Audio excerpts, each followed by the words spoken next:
कौन जिला? वैशाली जिला की जय। मतलब कि महादेव के कहीं कि हम वैशाली जिला की जय कहीं। आए जैसन तो हर मनवा जी शिवा गुरु औसन दिया ज्ञानवा। जैसन तो हर मनवा जी शिवा गुरु औसन दिया ज्ञानवा। हम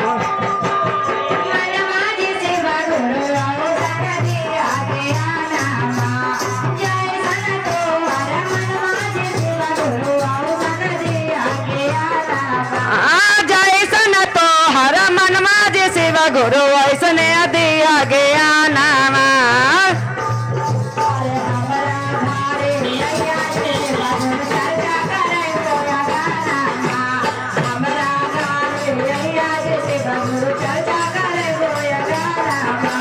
जैसन तो हर मनवा जे शिवा गुरु ऐसन गया ज्ञानवा।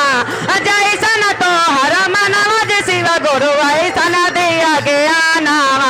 अरे हमारो शिवा गुरु चर्चा करे बोया गानामा। हमारो घरवा जी शिवा गुरु चर्चा करैया गानामा। हमारो घरवा जी शिवा गुरु चर्चा करे बोया। सोने सुराही गंगा जल पानी, सोने सुराही गंगा जल पानी, चरना दोले बोया गानामा। चरना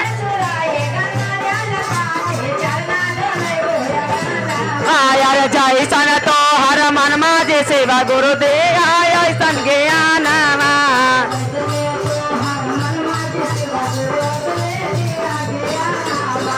सोने सिंहासन रत्न जरबो, सोने सिंहासन रत्न जरबो, असली बैठबो या गानामा।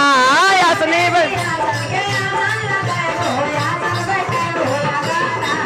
अरे हमारो घरवा जे शिवा गुरु चर्चा करे वो या गानावा। हमारा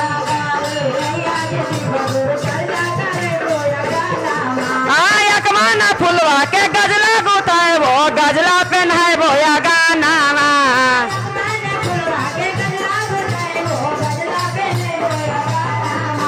यकमाना फुलवा के गजला गुताए वो गजला पहनाए वो या गानावा।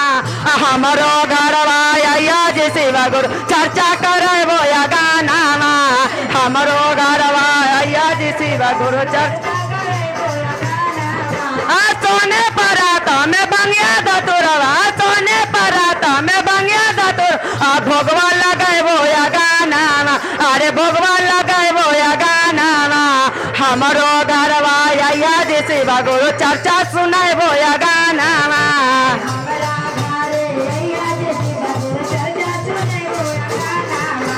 हमारो घरे आया जे शिवा गुरु चर्चा सुनाए वो या गानावा।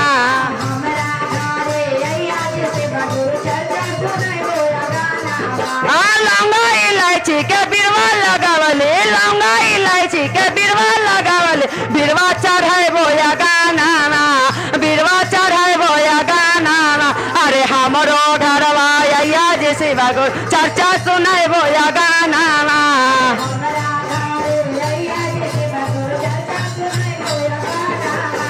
हमारो घरवा आया जे शिवा गुरु चर्चा सुनाए वो या गानावा।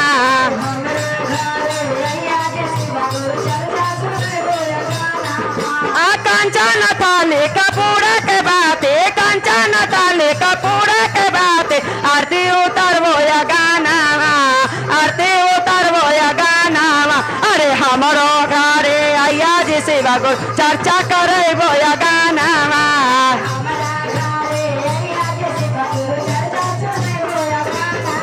अरे हमारो घरवा आया जे शिवा गुरु चर्चा सुनाए वो या गानावा।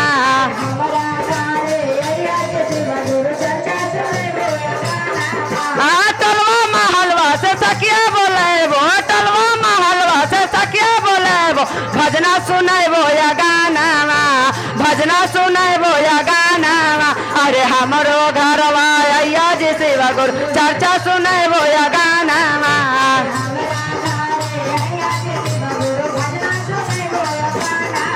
अरे हमारो घरे आया जे शिव गुरु भजना सुनाए बोया गाना